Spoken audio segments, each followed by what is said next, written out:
Hello everybody, once again I would like to welcome all of you into the class of chemistry.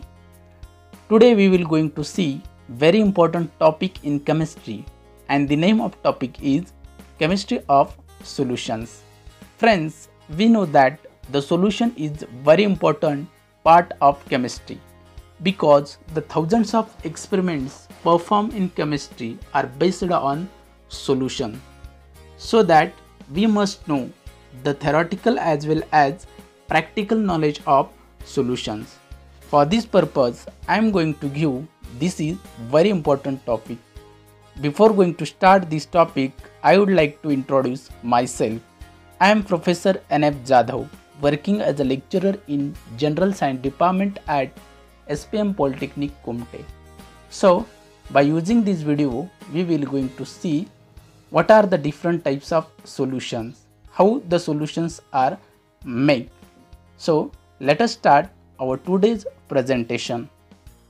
विद्यार्थी मित्र हो, मागच्या एका व्हिडिओमध्ये आपण रसायनशास्त्राच्या प्रयोगशाळेची माहिती घेतली.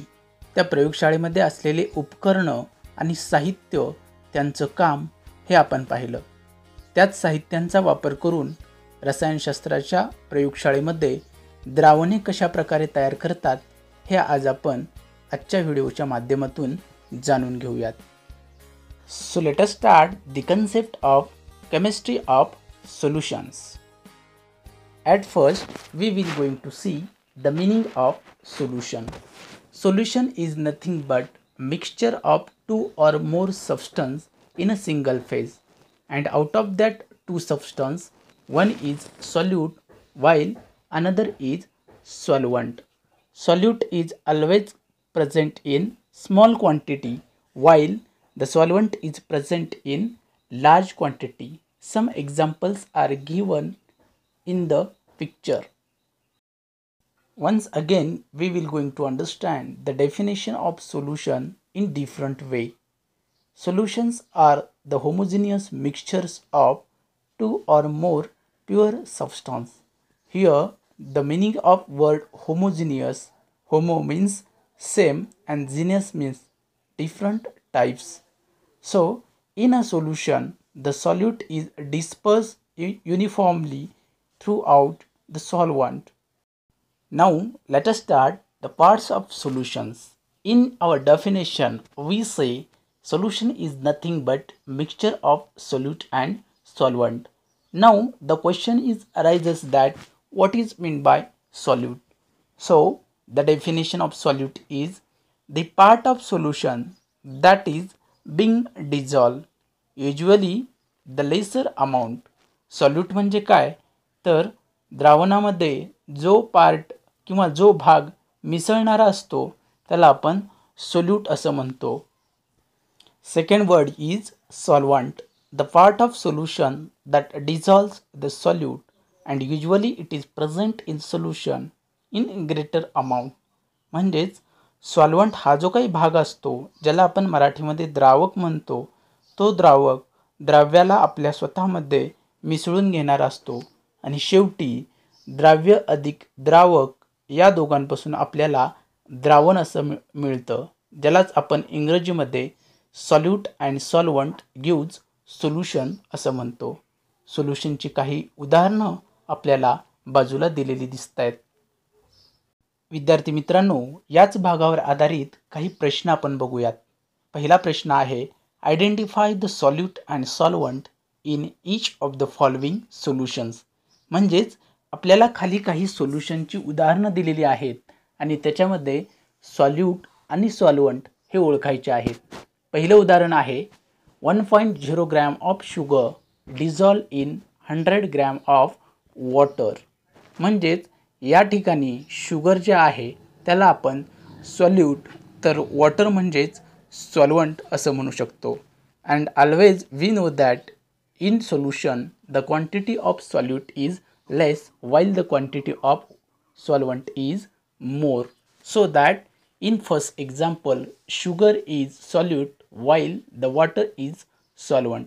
In second example 50 ml of water mixed with 20 ml of isopropyl alcohol. Here water is solvent while the isopropyl alcohol is solute. In third and fourth example, the same cases will be given, so you can solve it. Now we will going to proceed our next point. Again here some examples of solutions. Friends, we know that any matter in chemistry is divided into three different types, solid, liquid and gas. By using these three states, here some examples. Example of air, soda water, vinegar, sugar solution, dental amalgam and brass or steel. Here the solute as well as solvent is present, but all these things are present in different phases. Here difference is only in the phases of solute and solvent. विद्यार्थी मित्रांनो, आता आपल्याला प्रश्न पडतो, ही द्रावणे कशा प्रकारे तयार केली जातात. एक गोष्ट आपल्याला माहित झाली, द्राव्य आणि द्रावक या दोन्ही गोष्टी आपल्याला द्रावण करण्यासाठी उपयोगी ठरतात.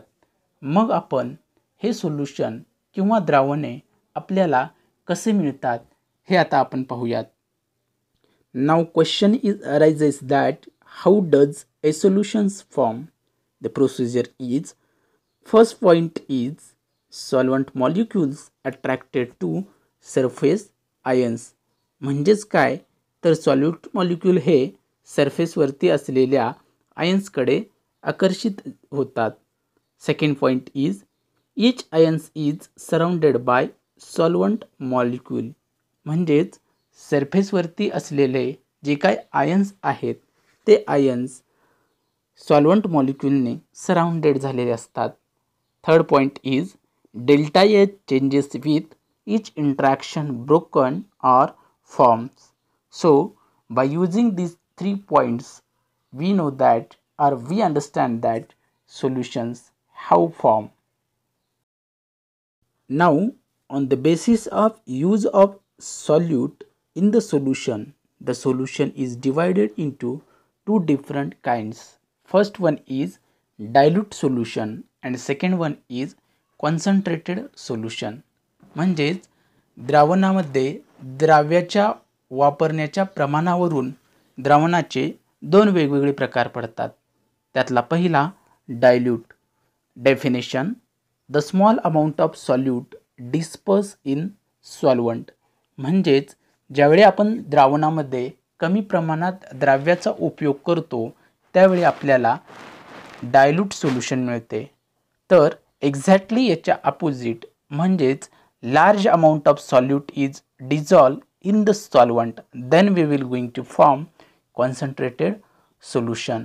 म्हणजेच ज्यावेळी आपण द्रावणामध्ये कमी प्रमाणामध्ये द्राव्य वापरतो त्यावेळी डायल्यूट, तर जास्त प्रमाणामध्ये द्राव्य वापरतो त्यावेळी आपल्याला कॉन्सन्ट्रेटेड द्रावण भेटते. Now the solution is again divided on the basis of solute concentration. So first type is hypotonic and second type is hypertonic. The definition of hypotonic, lower solute concentration to the solute. म्हणजेच सॉल्यूटचं जे concentration आहे ते कमी असेल तर आपण त्या सोल्युशनला hypotonic solution असं म्हणतो.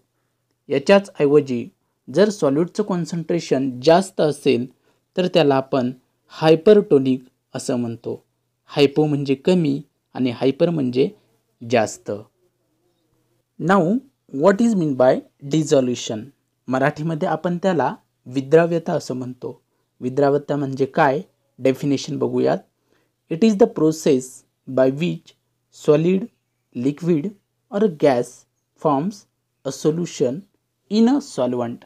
डिझॉल्युशन किंवा विद्राव्यता म्हणजे सॉलिड, लिक्विड आणि गॅस या प्रकारची जी द्राव्य आहेत ती सॉल्वंटमध्ये मिसळण्याच्या प्रोसेसला आपण विद्राव्यता किंवा डिझॉल्युशन असं म्हणतो. Now again question is arises that what is mean by solubility? By using the definition of solubility we will understand this concept. Let us see the definition. Solubility means maximum amount of solute expressed in gram that can be dissolved in 100 gram of water at a specific temperature and pressure. म्हणजेच काय तर द्रव्याची जी amount आहे ती ग्रॅममध्ये आपण घेतो आणि 100 gram of वॉटरमध्ये dissolve करण्याच्या प्रोसेसला प्रक्रियेला आपण सोल्युबिलिटी असं म्हणतो. विद्यार्थी मित्र हो, प्रयोगशाळेमध्ये कोणत्याही प्रकारचे सोल्युशन तयार करण्यासाठी आपण पाणी किंवा इंग्रजीमध्ये वॉटर हे युनिव्हर्सल सॉल्व्हंट म्हणून यूज करतो, ज्याला मराठीमध्ये वैश्विक द्रावक असे आपण म्हणतो. कारण आपल्याला माहिती आहे पाण्यामध्ये बऱ्याचशा गोष्टी विरघळल्या जातात.